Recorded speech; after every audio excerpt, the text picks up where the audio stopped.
Welcome friends, welcome to my YouTube channel. Today we are going to discuss about interview method. As we had already discussed various methods of study, here there is also one another method, that is interview method, in which we studied the behavior of the person or people or child. So let's come. What is the interview method? Let's try to understand. It is a face-to-face interaction between interviewer and interviewee. Here there are two persons. One is one who conducts the interview and another is on whom we conduct the interview.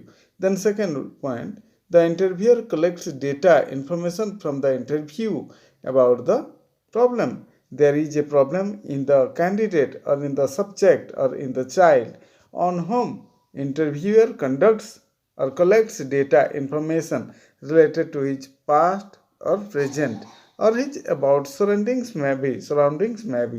The interviewer in this way collects data to find out the solution of the problem. There is a problem and he tries to find out the cause and its solution. This is interview method. Then comes types of interview method.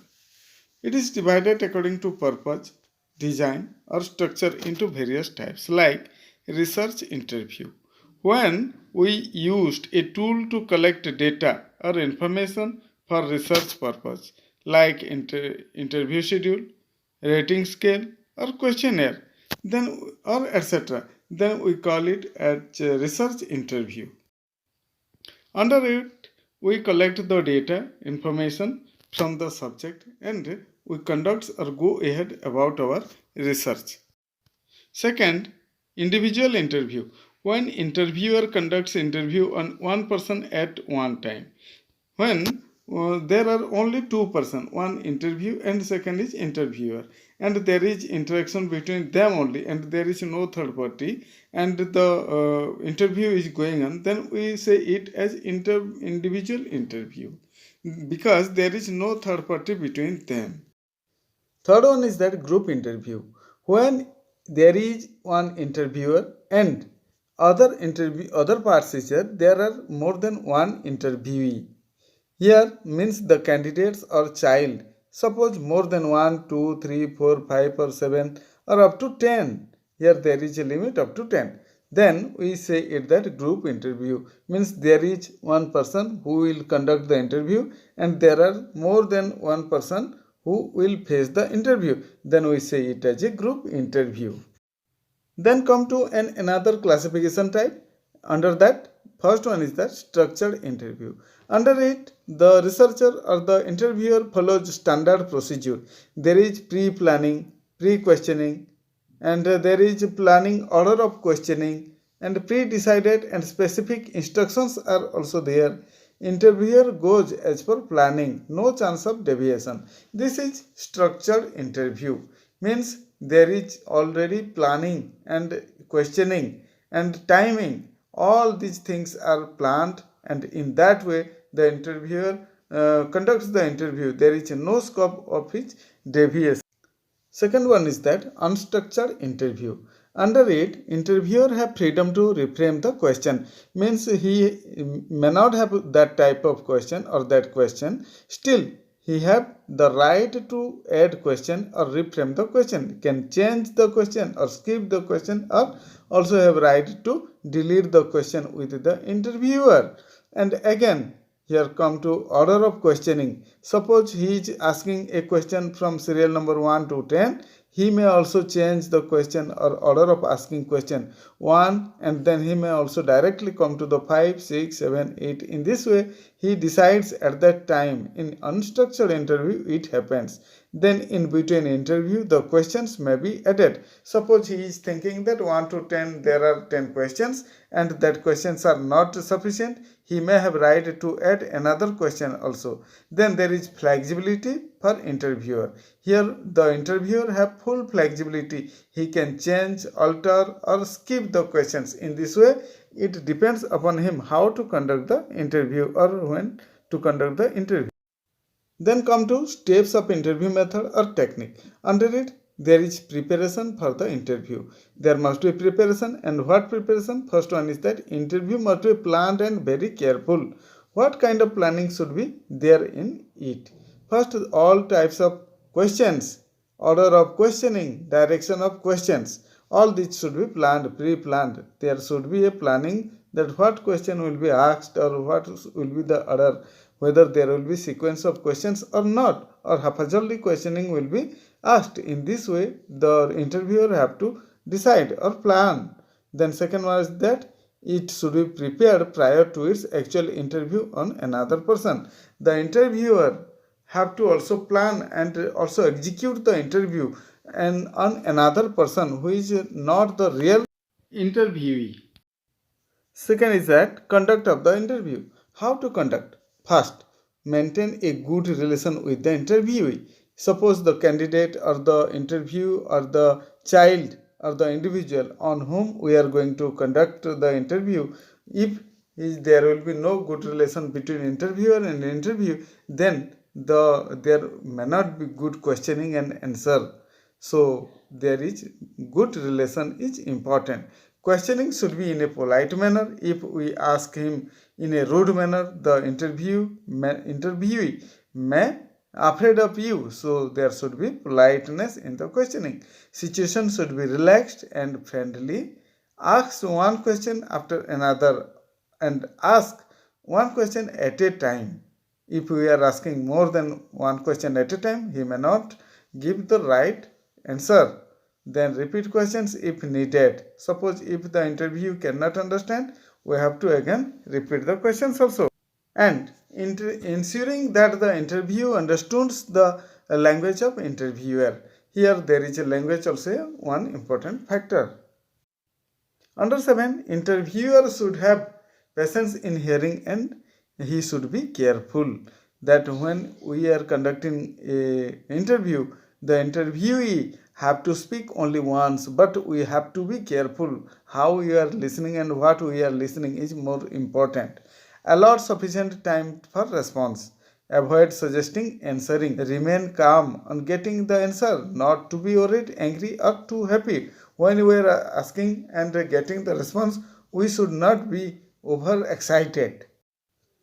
Taking note of all the answers. So when we are asking and the interviewee is saying, then we must have to write immediately. Redirect the topic. Suppose he is deviating us from our direction, we have to again redirect to the topic. Wind up before tired. Suppose the interviewee is tired, we have to feel that and we have to again stop the interview process there. Second step is that record of the interview. When we are conducting an interview, that must be recorded, and there are various types of recording process. As in the present practice, we may write in the note immediately soon after getting the response. Then second, use of rating scale. We may also use the scales like good, very good, or star, 1 star, 2 star, 3 star in this way. And further more important is that use of recorder or tape recorder, we can also say. That is most important because we cannot escape in that, or all the response can be easily recorded on that. Then come to merits of interview method. There are various merits of interview method. First one is that it provides opportunity to ask questions or thoroughly questions. Here the interviewer have full chance or opportunity and time so that he can ask any question with the candidate or with the subject or with the child. Then he decides what to ask, what not to ask. So we can say here that he have a full opportunity to ask questions thoroughly. Then second one, ample scope to ask questions on different aspects. Here there are different aspects also. On which aspect he will ask, he have to decide. Interviewer remains personally present, which helps to understand the problem closely. When the interviewer is present during question answer, then he have full opportunity to understand the child also and understand the problem faced by the child or the individual, whoever may be the subject there. Fourth one is that friendly atmosphere. You have to make the atmosphere friendly And fifth one is that exchange idea and information. Sixth is that handwriting of scribing can be replaced by recording. So these are the most important merits of interview method. Here handwriting means he used the recorder, tape recorder. Then come to limitations of interview method. First one is that biasness may be taken place. As here there are two number of subjects. One is the child or the interviewee and another is the interviewer. Interviewer is a person. He asks questions, so there may be some biasness as he is one subject or person. Then second one is that time consuming. It takes more time consuming than any other methods. So he must have to present there during interview. So definitely it will take more time. And one after another question is also the order of questioning. So every question must have to ask by the interviewer. So it is time consuming. Third one is that not possible to conduct by anybody. Here the interviewer must have to go for conducting the interview. Then any other person cannot conduct that type of interview. So it is not possible in any other parts. Next is that skilled personnel for conducting interview. Here the interviewer must have to be skillful. Any other or ordinary person cannot conduct the interview. Suppose here there may be questionnaire, then anyone can conduct the questionnaire. But here this needs a skilled person who have the sufficient knowledge of asking question. Then only he can do that. Fifth one is that possibility of subjectivity of interviewer. As here there are two persons, one is interviewer and another is interviewee, and both are the subject, means individual. So there may be subjectivity of interviewer. He may direct or he may ask questions as per his own interest and own ideas. So there may be subjectivity. He may direct to the interviewer according to his own interest. Then sixth, may not be fit in case of deaf, dumb, and infant or mentally retarded person. Here suppose the interviewer is going to conduct the interview. So how he will conduct if the person is unable to speak or listen? Likewise the infant is also cannot listen or cannot understand. Then mentally retarded also cannot listen or cannot understand or cannot speak also. In this way they may fail. Seventh, when the interviewer is asking questions to the interviewee may not question or answer to the questions which is related to his dignity or danger to his life. So it also may be a problem. So here we discussed today about interview method, its steps for conducting the interview method, and types of interview method, limitations of interview method, and merits of interview method. Hoping that you may have enjoyed the video. Thanks for watching the video. Bye.